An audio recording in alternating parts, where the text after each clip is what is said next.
The arena was loud. Alien voices echoed from the tall, black walls. The sky above was purple and full of warships. A cold wind moved through the metal bars of the giant cage.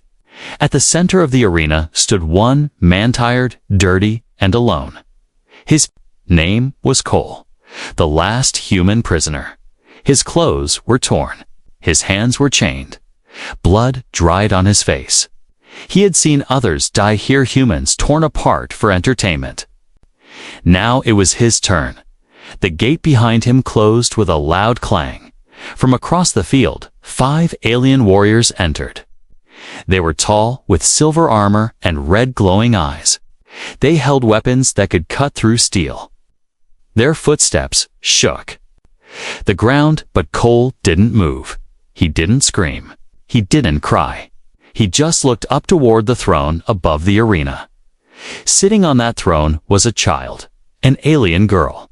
No older than 10 in human years, but her eyes were sharp like blades. Her skin shimmered like blue fire. Her long white hair floated around her head as if the air obeyed her. She was the heir to the Kyrelian Empire. The one who decided who lived and who died. No one spoke in her presence. Not even the Emperor himself. She lifted a small finger and pointed down at Cole. A voice echoed through the arena, speaking in many languages at once. Begin. The warriors moved forward. The crowd cheered. Cole took a breath. He didn't expect to survive. He had made peace with that. But something inside him still wanted to stand. If he was going to die, he would do it on his feet. One warrior lunged. Cole ducked, barely missing a blade that hummed as it passed his ear. Another kicked him in the side, sending him flying into the dirt. Pain burned in his ribs. The crowd laughed. The alien child did not. She stared at him. Her eyes followed every move he made. Every time he was hit, her fingers curled tighter. Her lips trembled. She didn't understand the feeling in her chest. One of the guards struck Cole again. Blood sprayed on the ground. The child stood. Everyone froze. It had never happened before.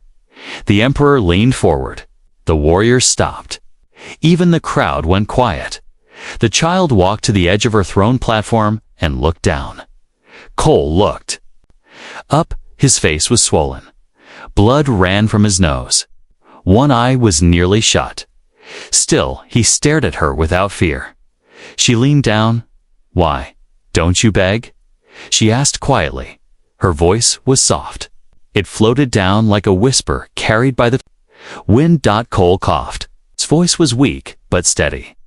"Because begging doesn't save you. It just makes dying slower."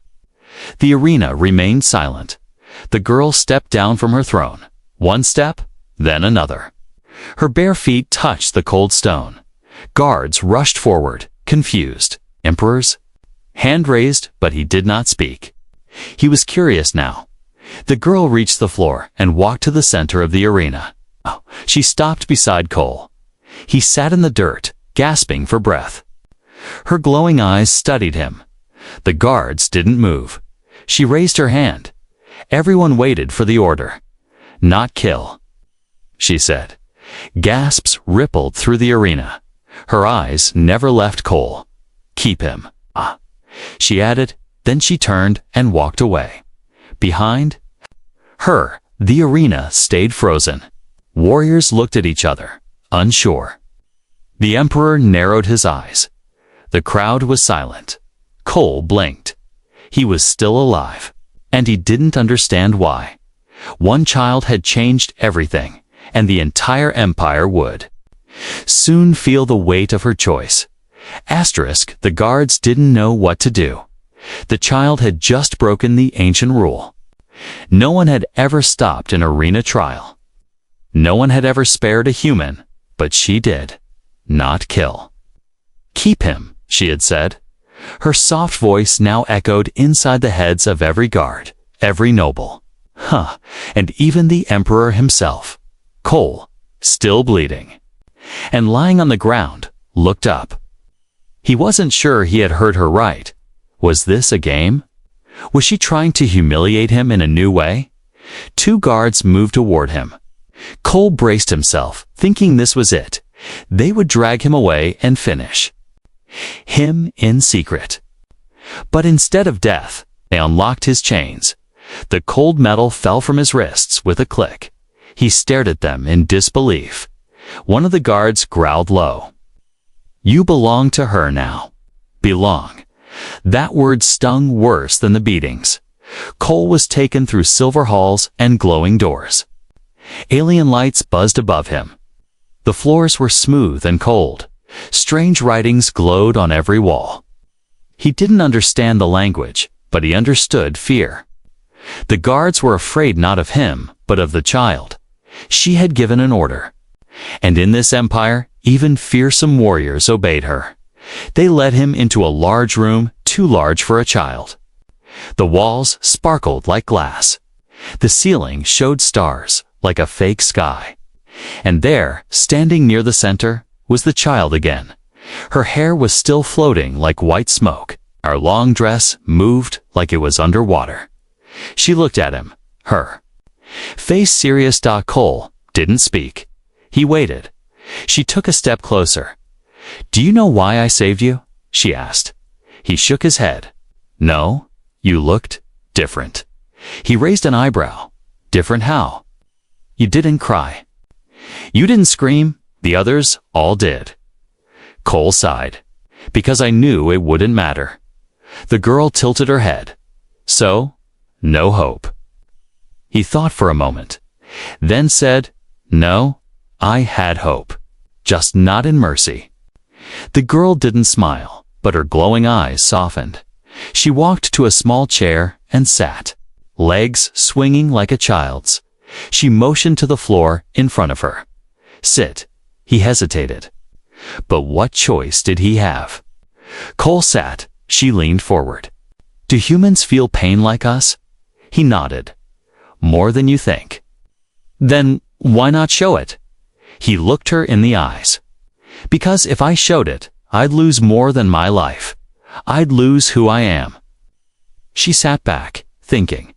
A long silence. Passed? Then she asked, "What is your name?"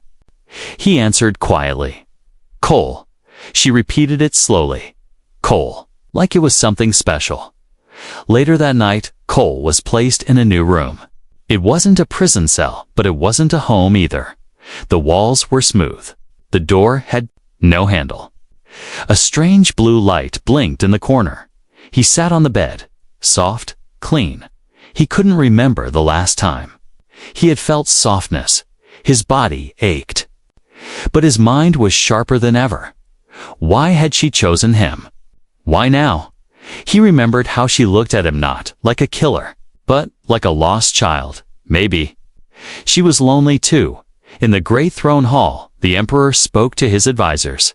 "She has broken order," one hissed. "She shows weakness. She shows curiosity," another whispered. "Maybe that's worse."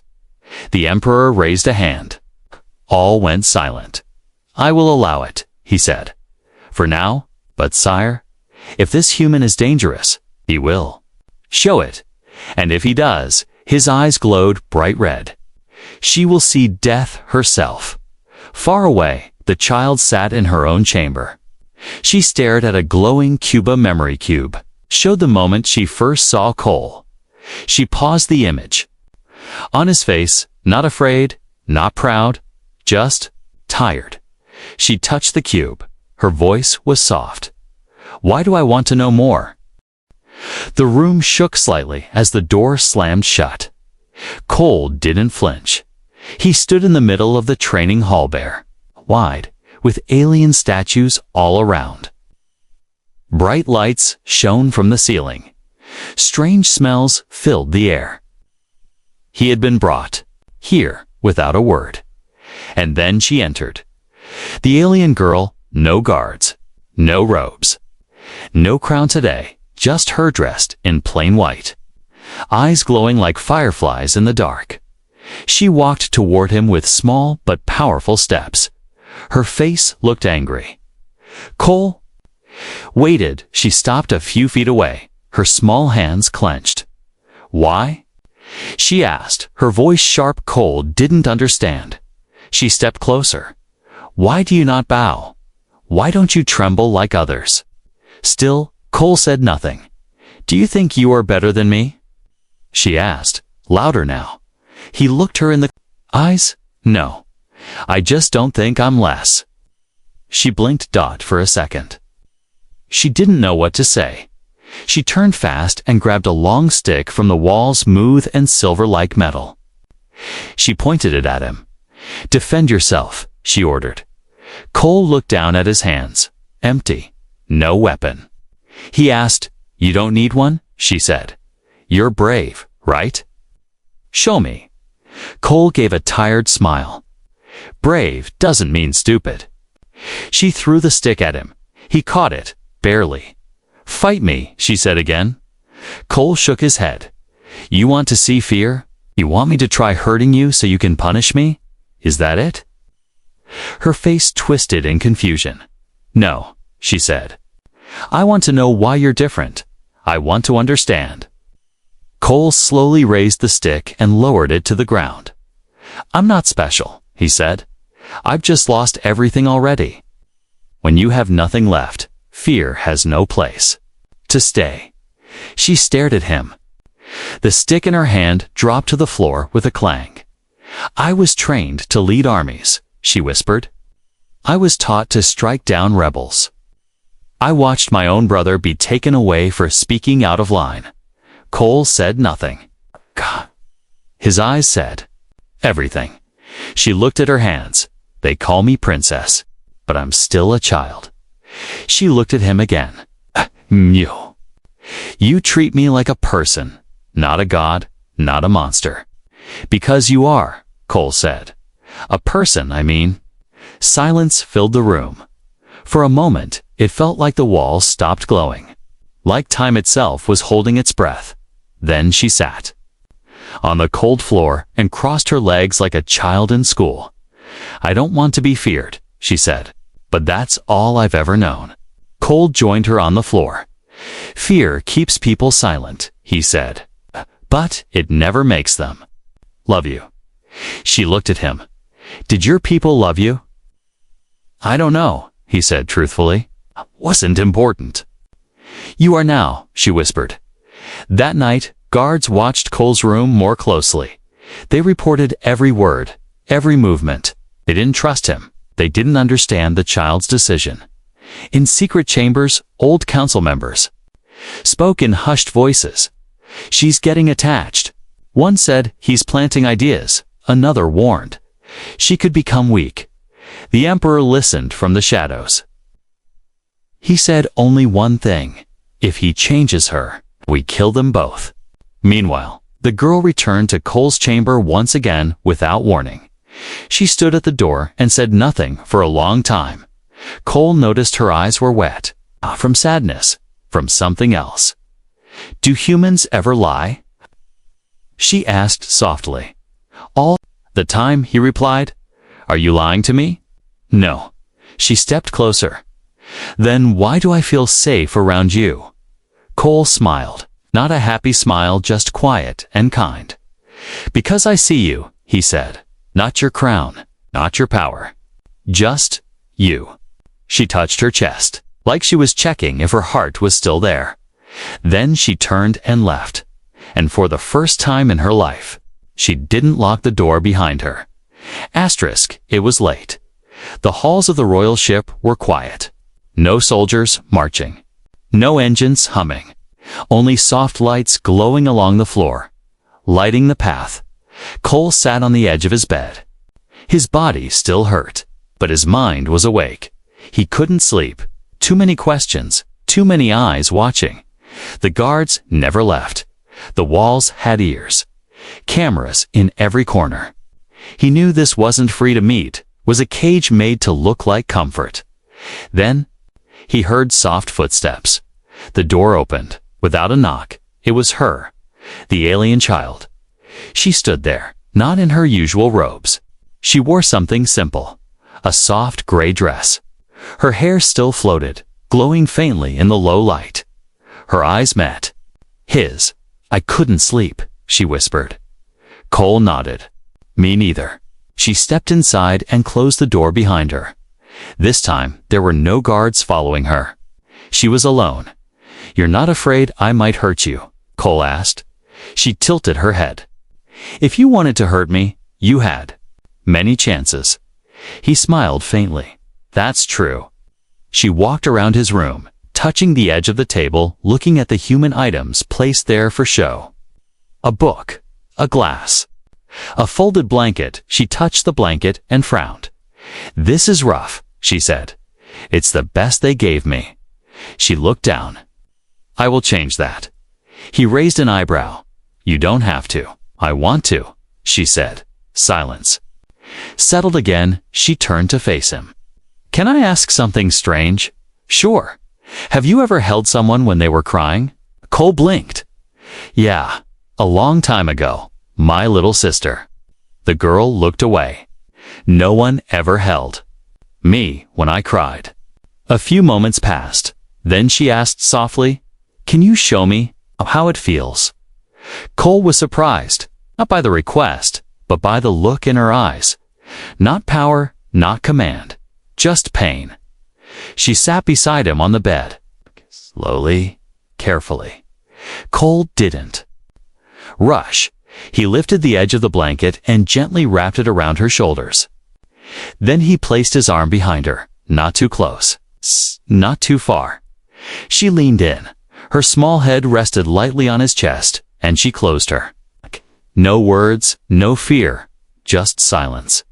And warmth. After a while, she whispered, "Is this kindness?" Nodded. "Yes." Her voice cracked. "It feels strange." "Because you've never had it before," he said. She didn't cry, but he could feel the shaking. A child who had never been treated like one. Hours later, she stood again. Her voice returned to normal, calm and serious. "Tomorrow, I want you to come with me to the gardens." Cole stood too. "You have gardens." She gave a small smile. "Not like yours, but they are quiet. No watchers." "Sounds good," he said. Before leaving, she paused at the door. "Thank you." "Cole? For what?" "For being human." Then she left. But they were not alone. A shadow moved inside the walls, one of the silent watchers. A female alien working for the Emperor. She had seen everything. She whispered into a tiny device on her wrist. "The child grows soft. The human teaches her weakness. We must act soon." The next day, the child led Cole through a hidden path. Only she knew, the gardens were not green. They were made of glowing crystals and floating light blooms.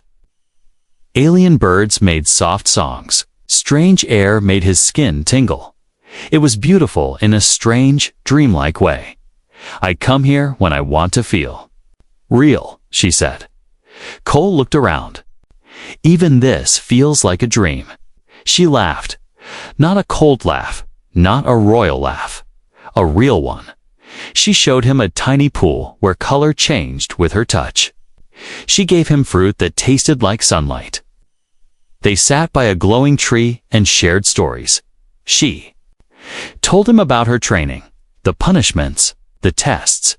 He told her about Earth, about his mother's cooking, about playing in the rain, 2 worlds apart. But slowly, they were finding a bridge. Then she asked, "Will you run away if I free you?" He looked at her. "Serious? Maybe," he said honestly. "But not if you still need me." She nodded. "I think I do." Far above the gardens, a ship left the royal fleet in silence. On board were messages. Proof.images. Orders.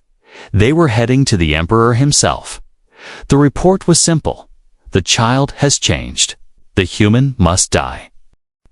The Emperor stood still in the center of his private chamber. The lights around him pulsed with red energy. His breathing was calm, but his eyes were full of quiet rage. The message had arrived. It was short. Clear. The child grows soft. The human is the cause. Recommend removal. He replayed the image on the HOLO dash screen. His daughter laughing with the human, wrapped in a blanket, letting him touch her shoulder, letting him sit beside her like an equal, like a friend. The Emperor's hand closed into a fist. Enough, he said. His voice sent a wave of cold air through the room. He turned to his top hunter, General Core. Make it look like an accident, the Emperor ordered. In another part of the ship, Cole walked beside the child through a quiet corridor. The lights were soft, and no guards followed them. For the first time, they were alone in peace. She was humming a strange little tune. You seem happy, Cole said.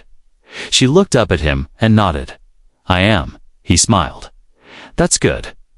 You deserve to be. She didn't answer right away. Then, softly, do you think I can really be different from them? Cole looked at her face, so young, but filled with questions too big for a child. You already are, he said. Later that night, Cole returned to his room. He found something strange. Food, not the usual tasteless rations. This was fresh, smelled good, looked better. He stared at it, too clean, too perfect. A guard stood in the hallway. Cole stepped outside. Who brought this? The guard didn't blink. Gift from the royal chef. For your good behavior. Cole didn't trust it. Not because of the guard's words, but because the child hadn't mentioned it. He picked up the tray and placed it aside and waited. Moments later, a small cleaning drone buzzed by. Cole grabbed it gently and scanned the food with its sensors. The screen flashed. Red toxin detected. His body froze. They had tried to poison him. He paced the room, thinking fast. This was no mistake. This wasn't some random guard acting alone. This was a message. They wanted him gone soon. He had to warn her. But how? He stepped toward the door only to find it locked. It never locked before. Meanwhile, the child was in her sleeping chamber. She sat by the window, looking out at the stars. She felt strange tonight, like something heavy was in the air. Then a knock. At the door, she opened it and saw the palace healer. The old alien woman bowed low. I bring you night tea, young one. Helps calm the mind. The girl took it politely, but something felt off. She sipped it just once, and then stopped. There was a bitter taste underneath the sweetness. Cole slammed his fists against the wall. No, one answered. He looked up at the vent above the bed. Too small for a normal person, but maybe just enough for a desperate one. He crawled through darkness, hot air, and tight turns, but he had to move. Had to find her. He didn't trust the palace anymore. Didn't trust the guards.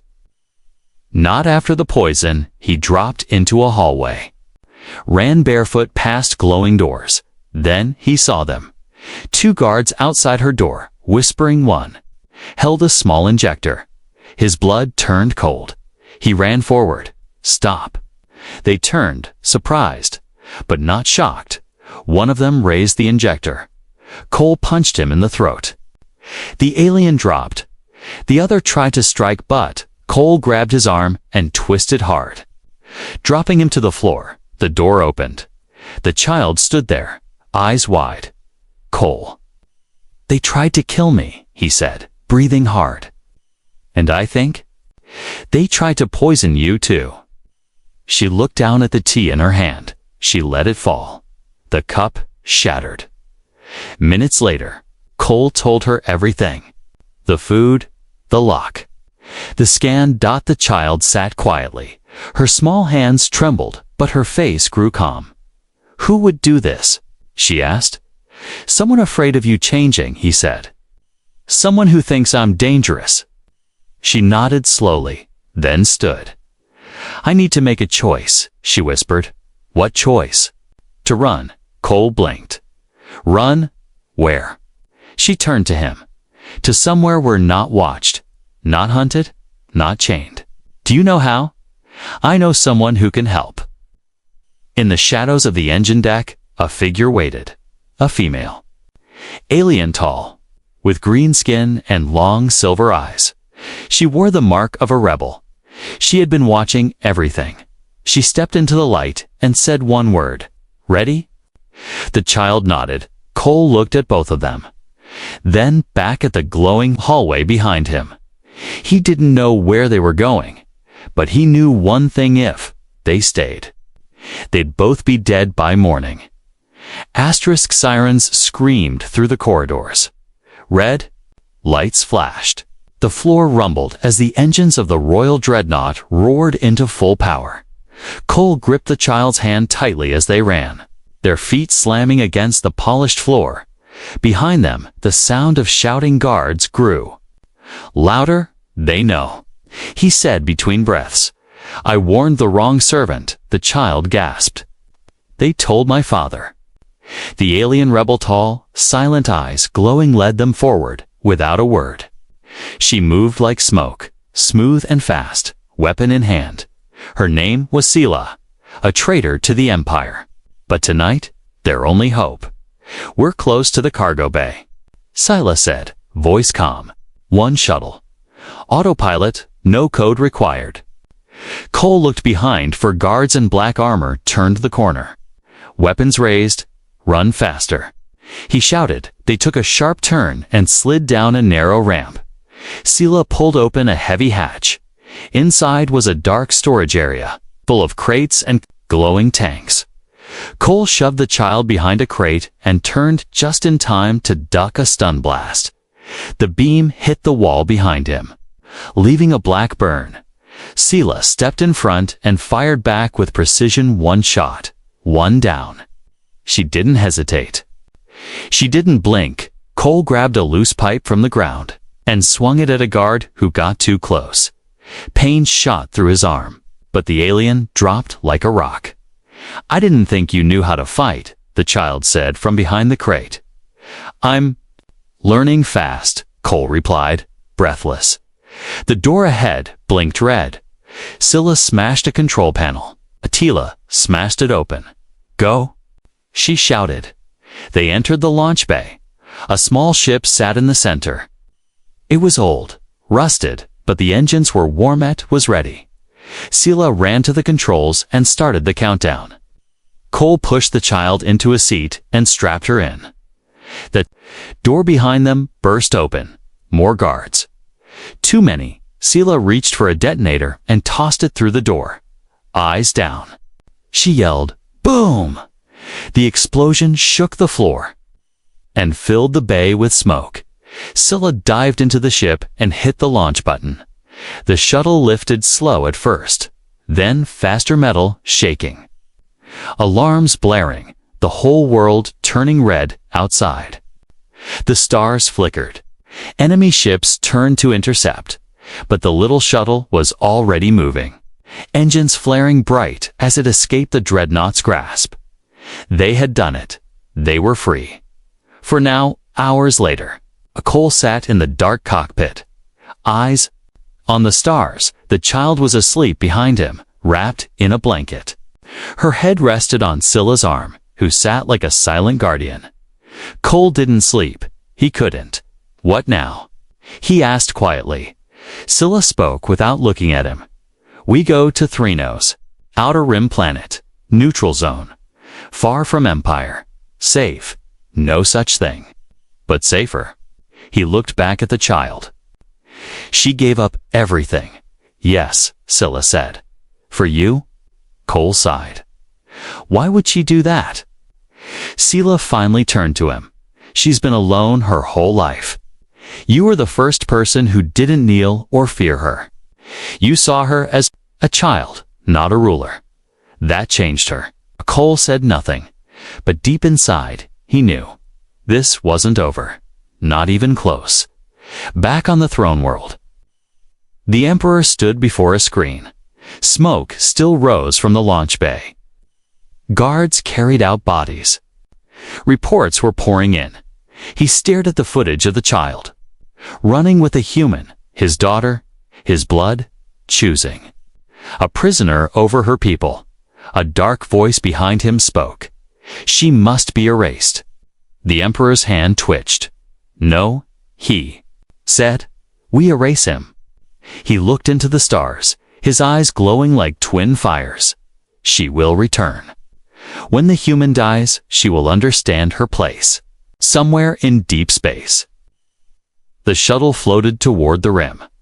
Cole closed his eyes. He didn't know what the next planet would bring. He didn't know if they would be hunted forever. But as the child slept peacefully for the first time in her life, he knew one thing. He would protect her no matter what came next. The sky of Threnos was golden, not like Earth's sky, not blue. Not soft, but rich and warm, like liquid sunlight melting through the clouds. Strange trees waved gently in the wind, their leaves glowing like fireflies. The ground felt alive. Beneath every step, Cole stood near the edge of a quiet lake, watching the little waves hit the rocky shore behind him. The shuttle sat hidden in the forest, and the child, the former princess of the Carolean Empire, now sat cross-legged beside. A group of local alien children. They laughed together. They showed her how to skip rocks. Her white hair flowed freely in the wind. She wasn't dressed like royalty anymore, just like a child. A real one. Silas stood next to Cole, arms crossed. She still watched the skies, still listened to every sound. She didn't believe in peace, not yet, but even she had to admit. This place was calm. How long do you think we have? Cole asked quietly. Sila's eyes didn't leave the horizon. A week, maybe 2. The Empire will come. They always do. Cole nodded. He looked back at the girl, so full of light now, so different from the cold, sharp ruler she used to be. She's happy. He said, she won't be if she keeps running. Scylla replied. Then we don't run. Scylla turned. What? Cole took a breath. We find a way to end it. No more hiding. No more fear. That night, the child, her name now simply Lyra, by her own choice, stood with Cole near the lake. She looked up at the stars. Her voice was soft. They will come for me. You know that? He nodded. Double quotes, yes. They'll kill you first. He smiled. Probably. Why don't you run? He looked down at her. Because you didn't. She was quiet for a moment. Then she said, maybe. We don't need to run anymore. Maybe we speak. Speak to who? To everyone. Scylla thought the idea was insane. Broadcasting a message galaxy-wide, risking their location, letting the Emperor hear their voice. It's suicide, she said. But Lyra was firm. No more hiding. I need them to see me. Not the crown, not the fear. Just me. Cole smiled. Let's help her do it. The next day, they built a signal. Old tech. Broken wires. A satellite dish covered in moss.syl made it work. They stood before the camera. Lyra's voice was calm.